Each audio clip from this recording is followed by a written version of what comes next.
श्री सीताराम जी सरकार की जय। श्री हनुमान जी महाराज की जय। श्री गौरी शंकर भगवान की जय। श्री अयोध्या धाम की जय। श्री सरयू महारानी जी की जय। सब संतन की जय, सब भक्तन की जय। जय जय श्री सीताराम। मानस जी की एक चौपाई बहुत प्रचलित है, बहुत प्रसिद्ध है, जिसको सामान्य जनभाषा में सामान्य स्तर पर भी लोग अक्सर प्रयोग कर लेते हैं। जिनकी रही भावना जैसी, प्रभु मूरत देखी तिन तैसी। लोग अक्सर इसका प्रयोग कर लेते हैं। तो इस चौपाई को ही आज हम लोग विस्तार से सुनेंगे। विस्तार से इस चौपाई का चिंतन। कुछ ऐसी बातें होंगी जो आप लोगों ने मानस जी में पढ़ी होंगी, लेकिन आज तक उस पर विचार नहीं किया होगा। तो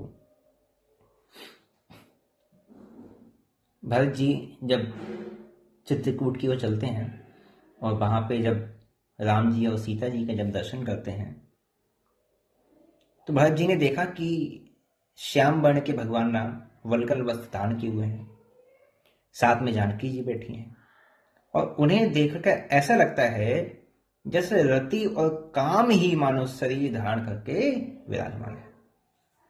वल्कल वसन जटिल तन श्यामा, जन मुनिवेश कीन रति रामा। कामदेव और रति ही साक्षात राम जी और सीता जी के स्वरूप से बैठे हुए हैं। भरत जी जिस भाव से गए थे, उस भाव को देखा जाए और यहाँ पे जो वर्णन किया गया है, उस वर्णन को देखा जाए तो थोड़ा सा विचित्रता प्रतीत होती है, थोड़ा सा, क्योंकि भरत जी भाव से गए थे, बड़ा करुणा और मतलब कृपा का भाव था, और फिर उनके मन में इस प्रकार से काम और रति के स्वरूप से उनको देख रहे हैं, तो थोड़ा सा यहाँ पे विचित्र प्रतीत होता है।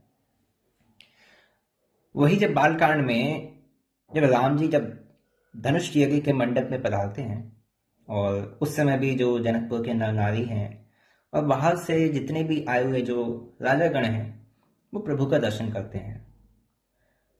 और वहां पे सबके अंत में गोस्वामी जी ने एक पंक्ति दी है कि जिनके रहे भावना जैसी, प्रभु मोदत तिन देखी तैसी।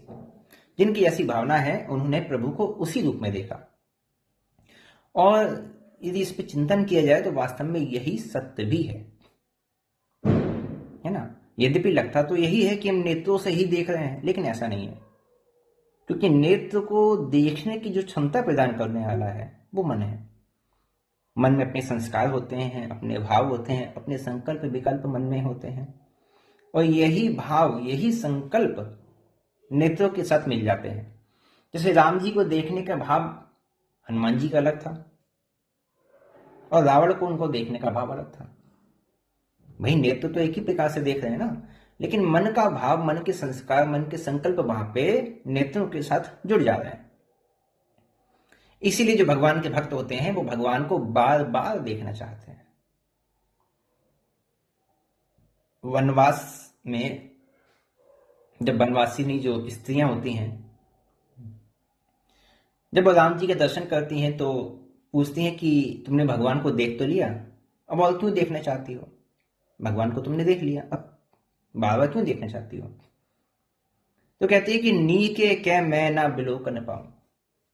मन आगाता नहीं है नेत्र को देखने से। एक महंती थे, उन्होंने प्रश्न किया, आप लोग समझ जाएंगे, जैसे आप लोगों ने देखा होगा कि कहीं कहीं भगवान की जो झांकी होती है, भगवान का जो स्वरूप होता है, वो आधा स्वरूप या आधी झांकी ही चित्रित होती है ना। तो उसको सामान्य परंपरा से देखा जाए तो ये माना जाता है कि वो खंडित है ना। खंडित विग्रह, खंडित मूर्ति, इस प्रकार से माना जाता है।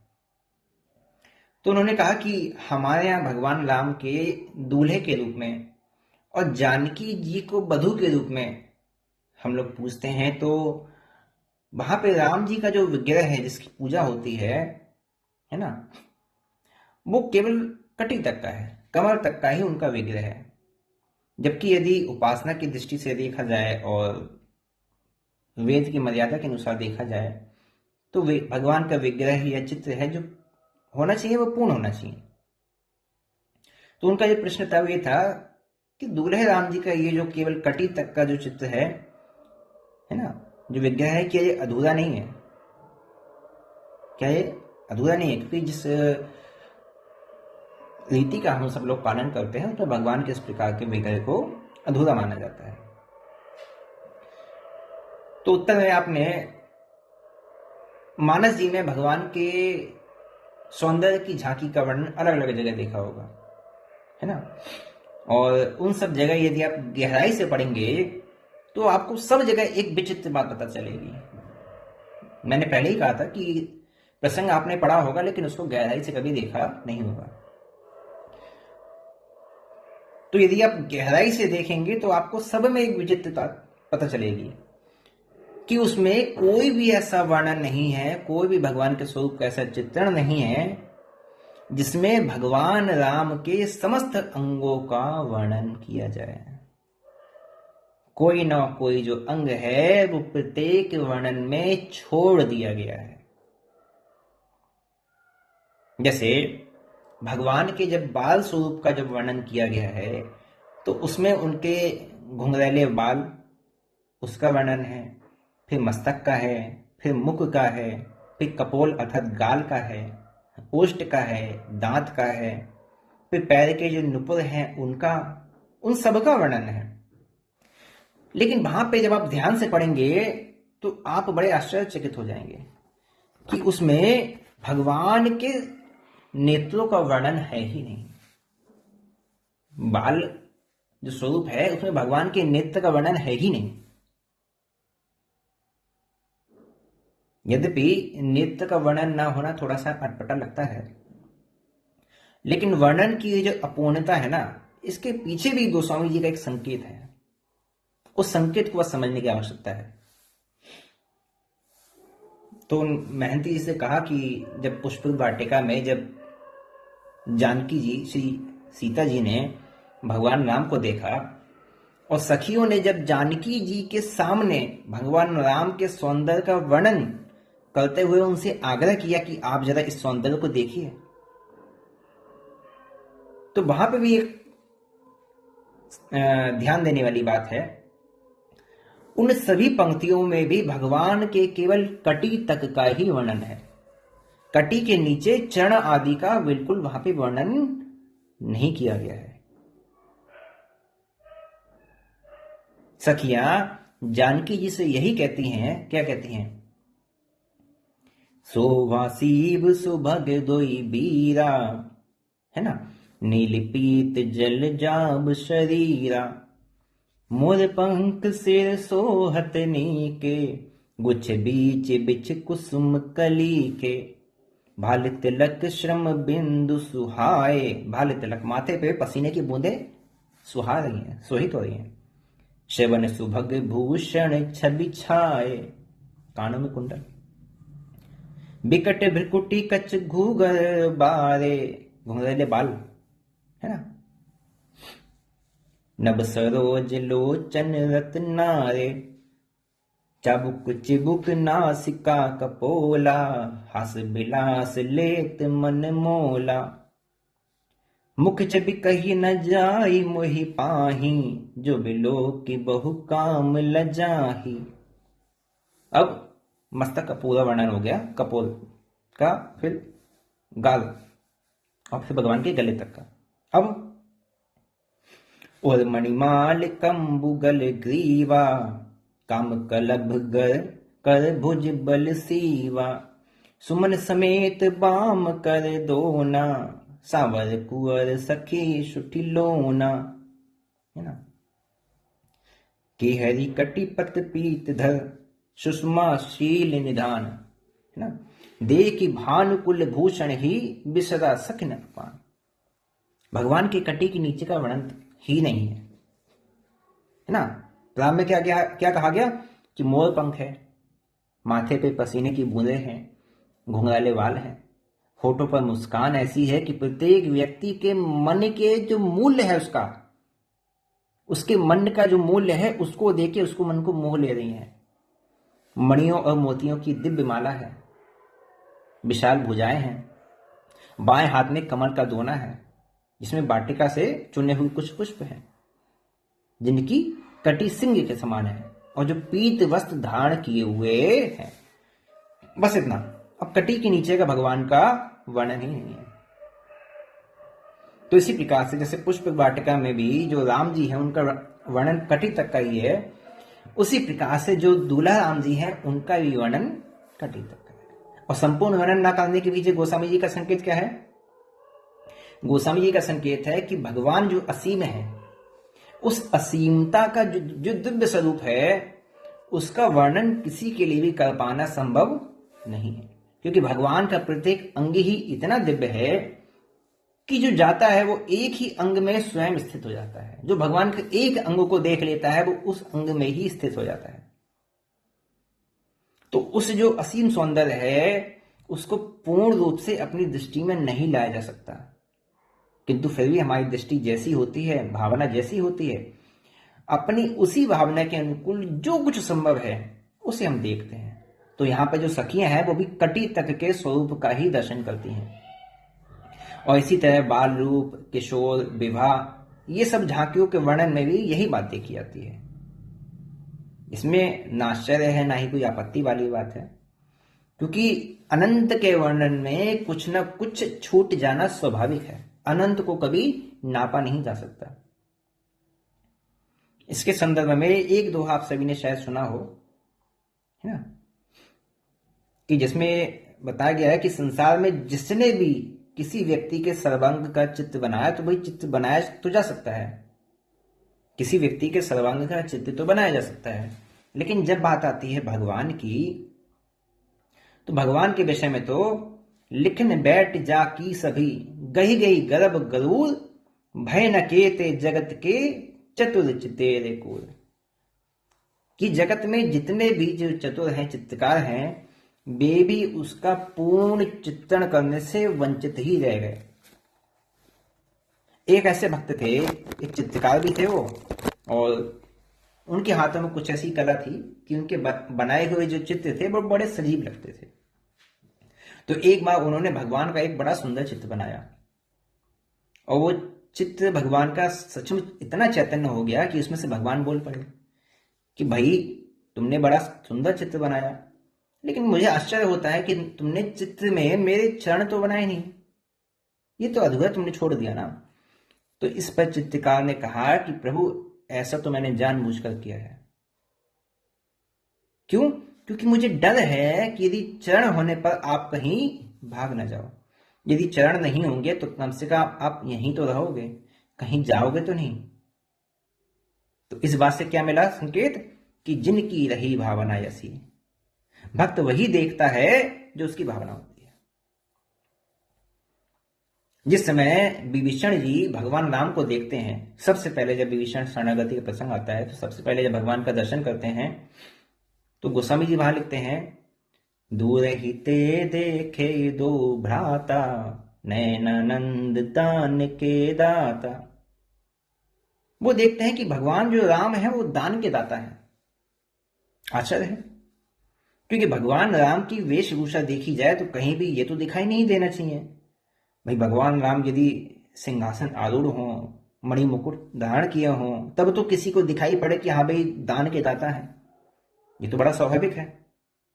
अब जो स्वयं मृग चरण पर बैठे हुए हैं, वल्कल वस्त्र धारण किए हुए हैं, क्षीण काय हैं, मुनि वेश में जटाजूट धारण किए हुए हैं, उन्हें देखकर ये कहा जाए कि दान के दाता की अनुभूति हो रही है।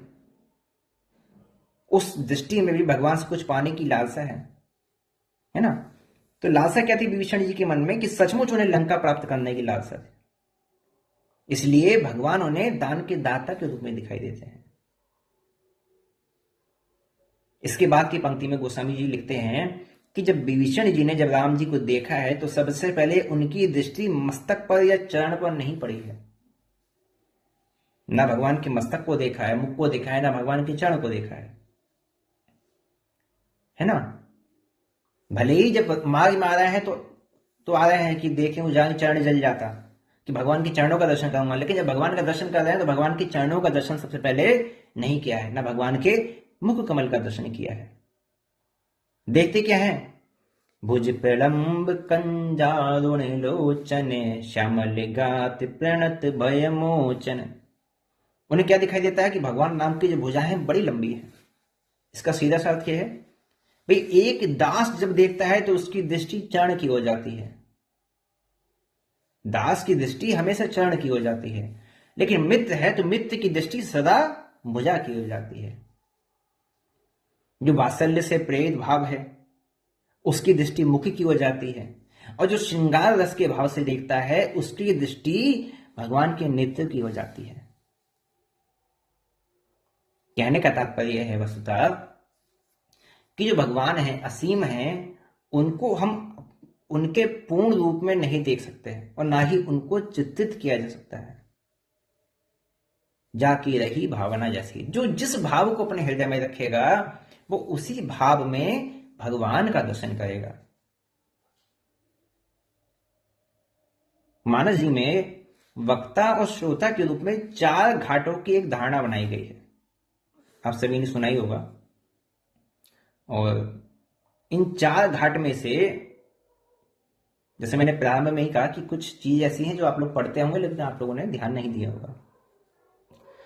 तो उन जो 4 घाट हैं, 4 घाट में से 3 घाट में कथा की समाप्ति का वर्णन किया गया है कि हाँ, कथा का यहाँ पे समापन हो गया, कथा का यहाँ विश्राम हो गया। जैसे भगवान शंकर और पार्वती जी के प्रसंग में कथा की समाप्ति का वर्णन आता है। इसी प्रकार जब गौड़ जी हैं और भक्त शिरोमणि जो काकभूषुंडी जी हैं, उनका संवाद भी अंत में कृतज्ञतापूर्ण और धन्यवाद के साथ में समाप्त हो जाता है। गोस्वामी जी ने जो प्रारंभ किया है, तो गोस्वामी जी की जो कथा का समापन है वो भी हो जाता है। गोस्वामी जी कथा के समापन में कहते हैं कि जा की कृपा लवलेश ते मति मंद तुलसीदास हूं, पायो परम विश्राम राम समान प्रभु नाहि को। गोस्वामी जी यहाँ पे विश्राम दे देते हैं, लेकिन वास्तव में जो मानस जी को ध्यान से पढ़े होंगे वो ये समझ जाएंगे कि याज्ञवल्क्य और भारद्वाज जी के संवाद के समापन की बात कहीं नहीं कही गई है।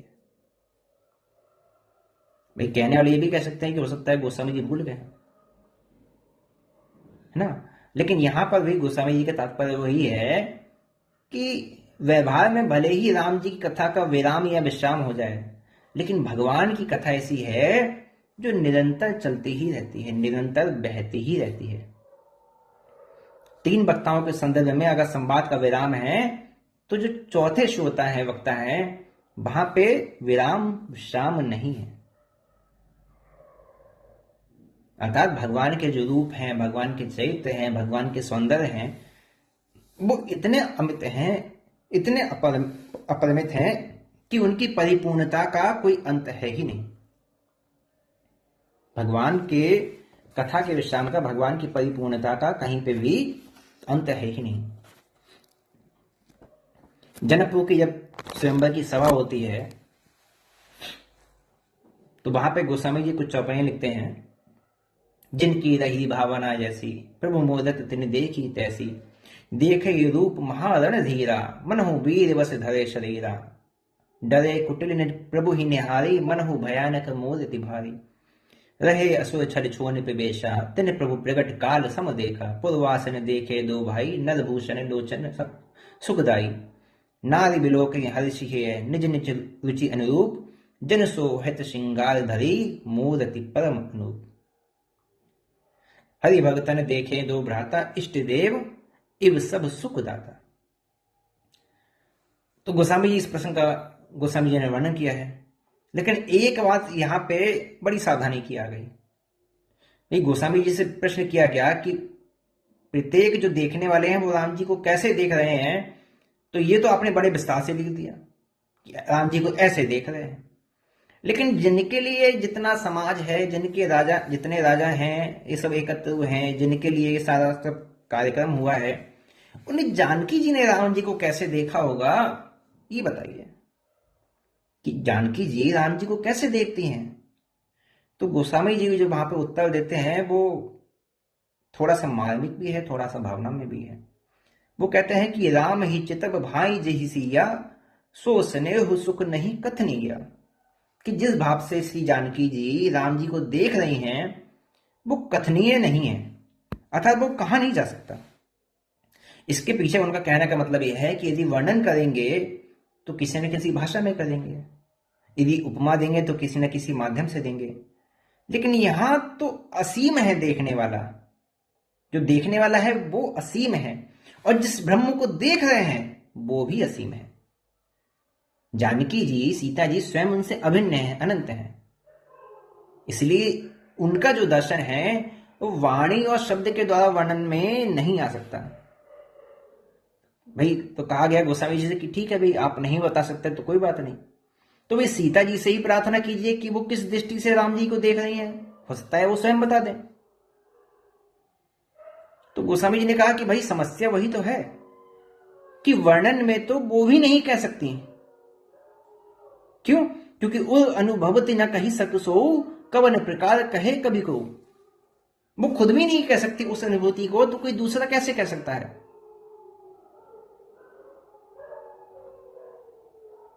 एक प्रसंग आता है रामायण में कि वन के मार्ग में जाते हुए जब राम जी एक वट वृक्ष की छाया में बैठे हैं, तो गांव की वहां पे जो स्त्रियां हैं वो जानकी जी के पास में आकर बैठ जाती हैं।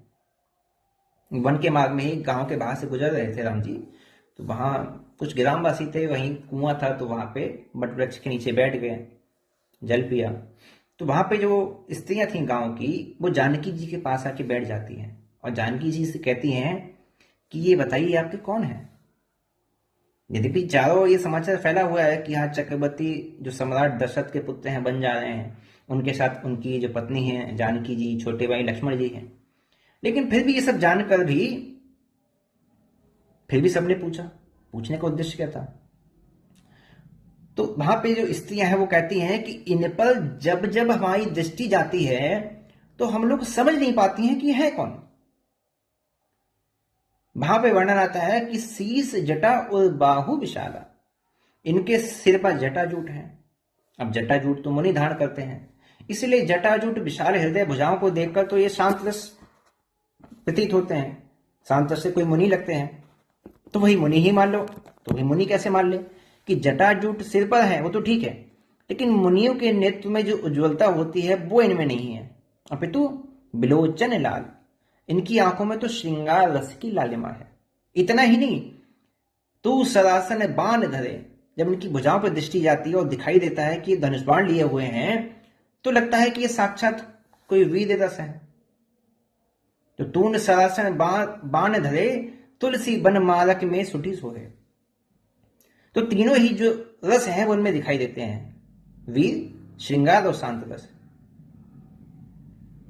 तो यद्यपि जानकी जी बोलती नहीं है, लेकिन लोगों को लगता है कि भाई सीता जी कह तो सकती हैं, सीता जी तो कह सकते हैं कि भाई आप लोगों को इतनी जिज्ञासा क्यों है, भाई आप इतने ध्यान से इनके अंगों को क्यों देख रहे हो, कोई विशेष बात है क्या? तो गांव की जो स्त्रियां हैं वो अगला वाक्य क्या कहती हैं कि सादर बार ही बार सुभाए चित है तुम त्यों, कि यहां पे इतने लोग हैं लेकिन इनकी दृष्टि बार बार आपकी ओर ही जाती है, इनकी दृष्टि बार बार आपकी ओर जाती है।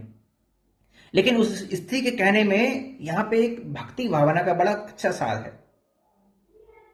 यदि जानकी जी ये पूछें कि भी मेरी ओर दृष्टि जाती है तो आप लोगों को क्या आपत्ति है, तब उस सखी ने कहा कि हमारे सामने प्रश्न ये है कि वो देख तो आपकी ओर रहे हैं, पर आपकी ओर देखने का प्रभाव आप पर क्या पड़ रहा है ये तो हमें ज्ञात नहीं, लेकिन इतना अवश्य है कि देखते तो आपकी ओर हैं और मन हमारा हरण कर लेते हैं। आपकी ओर देख रहे हैं लेकिन मन का हरण हमारे हो रहा है। सारा ही बार सुभाए चिते तुम त्यों, तुम्हें देख रहे हैं लेकिन हमरो मन मोहे, लेकिन मन हमारा मोह लेते हैं।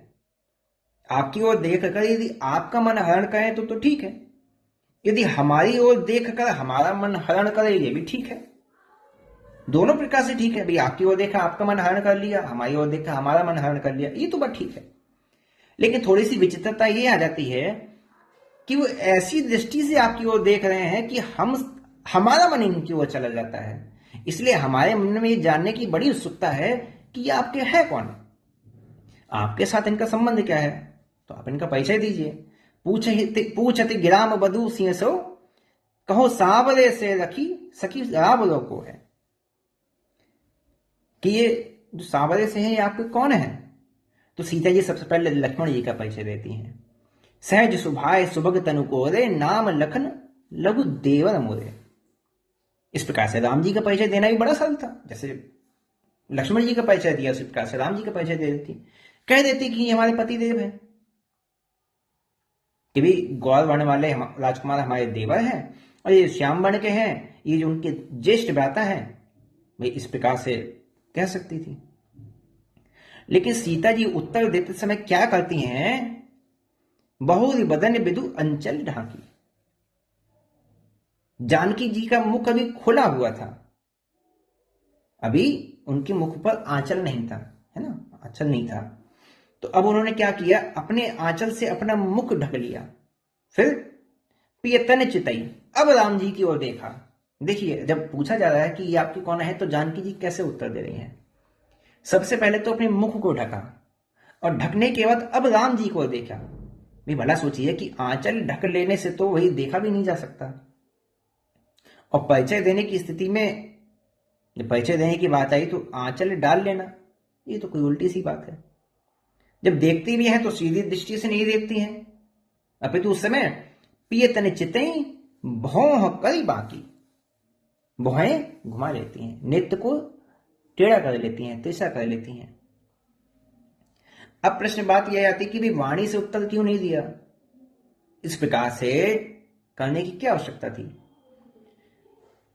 तो उत्तर यह है कि भाई देखो, वाणी की तो सीमा है, वाणी की सीमा है, लेकिन संकेत की विशेषता यह है कि संकेत करने में संकेतकर्ता का क्या तात्पर्य है वो जानता है, और उस संकेत का अर्थ लगाने में आप स्वतंत्र हैं। आप जो चाहें वो अर्थ लगा लें, आप जो चाहें वो अर्थ लगा लें। तो सीता जी ने जो आंचल यहां पे डाला है, इसके भी एक संकेत है कि भी संसार में जो परिचय है उसको देने के लिए तो घूंघट को हटाना पड़ता है ना। लेकिन सीता जी घूंघट डालकर मानो ये बता रही हैं कि हमारे साथ इनके संबंध को बताने के लिए एक आवरण की सृष्टि करनी पड़ेगी। जैसे गोस्वामी जी पहले ही कह चुके हैं कि गिरा अर्थ जल बीच सम कहित भिन्न नबन, और बंदो सीता राम पद जिन ही परम प्रिय खिन्न। कि वस्तुतः जो राम जी हैं, सीता जी हैं, ये अभिन्न है। तो सीता जी का जो तात्पर्य था वहां पे वो ये था कि वैसे हम तो अभिन्न हैं, लेकिन आप लोग जब दो मान के परिचय चाह ही रहे हो कि हम दोनों अपना अलग अलग परिचय दें, तो दोनों को भिन्न करने के लिए बीच में कोई आवरण तो होना चाहिए। तो वस्त्र ही मानो उस माया का आवरण है। एक ब्रह्म को दो अलग अलग दिखाने के लिए बीच में जो आवरण आ जाता है वो माया हो जाती है। माया के कारण ही जो एक ब्रह्म है, जिन्हें ही परम प्रिय खिन्न, है ना, गिरा अर्थ जल बीच सम कहित भिन्न नबन, जो कहने में तो भिन्न नहीं है एक ही। लेकिन यदि उनका परिचय दिया जाए तो परिचय देने के लिए बीच में माया का आवरण होना आवश्यक है। माया के द्वारा ही जो ब्रह्म है वो दो अलग दिखाई देते हैं। यदि माया बीच में हटा दी जाए तो कहियत भिन्न न भिन्न, तो दोनों ही भिन्न नहीं है, दोनों ही एक हैं। तो माता जानकी मान लो राम जी का परिचय देने के लिए ये बता रही हैं कि वो दोनों एक ही हैं, भेद रहित हैं, अद्वैत हैं, ब्रह्म हैं, लेकिन परिचय देने के लिए बीच में एक आवरण की सृष्टि करना आवश्यक है। तो भक्तों की दृष्टि से देखा जाए तो जानकी जी ने हमें भगवान के दर्शन की एक कला बताई है। अभी शीघ्र विश्राम देंगे कि जब भी हम भगवान को देखना चाहें तो संसार दिखाई देगा, व्यक्ति ही दिखाई देगा, लेकिन यदि घूंघट के आवरण के अंतराल से हम ऐसी दृष्टि पा लें, है ना, जिसे रस की दृष्टि कहते हैं। घूंघट क्या है, वहां पे एक प्रेम रस, जानकी जी का प्रेम है। तो यदि बीच में एक प्रेम रस का यदि आवरण आ जाए तो उस प्रेम रस के द्वारा अवश्य ही भगवान के सौंदर्य, भगवान के रूप, भगवान की कृपा का आनंद लिया जा सकता है। भाई देखने में तो जैसे भगवान का विग्रह है और हम सामने हैं, मंदिर में भगवान का विग्रह, आपके बीच में कोई दीवार है, कोई आवरण है, कुछ नहीं है ना। लेकिन जानकी जी संकेत दे रहे हैं कि सामने यदि रघुनाथ जी को देखना है तो बीच में एक आवरण होना आवश्यक है। वो आवरण किसका है भक्ति का आवरण है, वो एक प्रेम के रस का आवरण है, जिस प्रेम के रस के द्वारा आप भगवान के सौंदर्य और रूप का आनंद ले सकते हैं।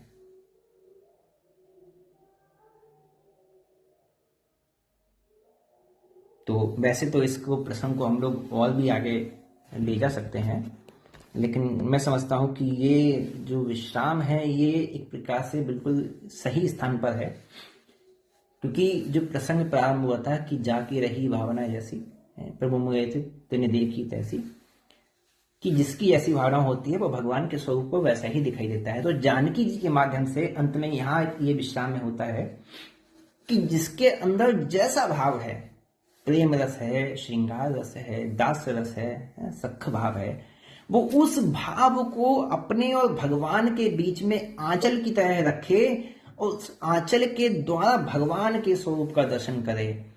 यदि सख्य भाव है तो सख्य भाव को रखकर भगवान के स्वरूप का दर्शन करे, यदि दास्य भाव है तो दास्य भाव के आवरण को बीच में रखकर भगवान के स्वरूप का दर्शन करे। अपितु अन्य कोई भी भाव हो, जैसा उसका भाव हो, उस भाव को बीच में रखकर भगवान के स्वरूप का उसको दर्शन करना चाहिए। तब उस परिस्थिति में भगवान के सौंदर्य और भगवान के स्वरूप और भगवान की जो कृपा है उसका आनंद लिया जा सकता है ना। और जब जानकी जी बता देती हैं अपने संकेत में ही, जानकी जी ने बता दिया कि देखो ये अभी बोला नहीं है, तो भई मुदित समग्राम बधूटी रंकन राय रास जन लूटी, जिससे अब उनको किसी राजा ने अपना खजाना लुटा दिया हो, इस प्रकार से वो प्रसन्न हो। और आज के लिए यही